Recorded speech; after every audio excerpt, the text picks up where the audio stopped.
বেলে মাছটা যেহেতু নরম প্রকৃতির মাছ, গরম পেলেই নরম হয়ে যায়। এই কারণে আজ আমি টিপস সহ আপনাদের সাথে শেয়ার করব কিভাবে রান্না করলে বেলে মাছটা একদমই ভাঙবে না। তো এখানে আমি 5টার মতো বেলে মাছ ভালো করে ধুয়ে পরিষ্কার করে নিয়েছি। এখন লবণ আর হলুদ মরিচের গুঁড়া দিয়ে ভালো করে মাখিয়ে নেব। তেলের উপরে দিলেই কিন্তু এই বেলে মাছটা নরম হয়ে যায়, তার কারণে আমি এখানে সামান্য 1 চা চামচের মতো এখানে চালের গুঁড়া দিয়ে দিয়েছি। সরি, এখানে অফ ক্যামেরাতে চালের গুঁড়াটা দিয়ে দিয়েছি, স্কিপ হয়ে গেছে এই অংশটা। তো এখন আমি তেলটা আর কড়াইটা খুব ভালো করে গরম করে এরপরে তেলটা দিয়ে খুব ভালো করে গরম করে নিয়েছি। এখন মাছগুলো দিয়ে দিচ্ছি। তো সবগুলো মাছ দিয়ে দিয়েছি আর একটা পাশ হয়ে গেলে দেখতেই পাচ্ছেন খুব সহজেই কিন্তু মাছগুলো তেল থেকে উঠে আসছে। আর এই যে চালের গুঁড়া দেওয়ার কারণে কিন্তু মাছটা খুব ভালোভাবে কিন্তু কড়াই থেকে উঠে যাচ্ছে, কড়াইতে লেগে যাচ্ছে না। বেলে মাছ কিন্তু এমনিতেই একটু নরম থাকে, কড়াইতে লেগে যায়। তো সবগুলো মাছ আমি খুব ভালো করে ভেজে নিয়েছি, এখন তেল থেকে উঠিয়ে নেব। আপনারা চাইলে কিন্তু এখানে একটু কর্নফ্লাওয়ার বা হাতের কাছে কর্নফ্লাওয়ার না থাকলে ময়দাটাও দিতে পারেন।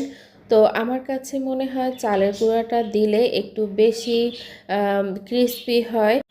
তো তেল থেকে সব মাছগুলো উঠিয়ে নেব আর একই তেলের মধ্যে আমি পেঁয়াজ বাটা দিয়ে দেব। এখানে আমি 2 টেবিল চামচের মতো পেঁয়াজ বাটা দিয়ে দিয়েছি। যেহেতু আমি এই বেলে মাছটাকে ভুনা করব, একটু ঝোলটা গাঢ় হবে, তো এখানে 1 টেবিল চামচের মতো দিয়ে দিলাম রসুন বাটা। এখন আদা বাটা দিয়ে দিলাম সামান্য একটু।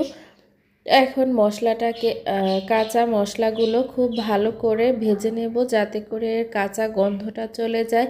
তো ভাজা হয়ে গেলে এখানে সামান্য একটু পানি অ্যাড করে দেব আর শুকনো মশলাগুলো এখন অ্যাড করে দেব। এখানে 1 চা চামচ হলুদের গুঁড়া আর 2 চা চামচ দিয়ে দেব মরিচের গুঁড়া, জিরার গুঁড়া দিয়ে দেব 1 চা চামচ, এরপরে ধনিয়ার গুঁড়া দিয়ে দিয়েছি 1/2 চা চামচ, স্বাদ মতো লবণ, যেহেতু আমি মাছ ভাজার সময় লবণ দিয়ে দিয়েছি তাই এখানে পরিমাণটা বুঝে এরপরে লবণটা অ্যাড করে দিয়েছি।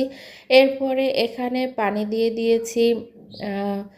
মশলাটা যেহেতু কষিয়ে নিয়েছি, আমি মাছটা সেদ্ধ হওয়ার জন্য পানি দিয়ে দিয়েছি। আর পানির মধ্যে বলক চলে আসলে আগে থেকে ভেজে রাখা মাছগুলো দিয়ে দেব।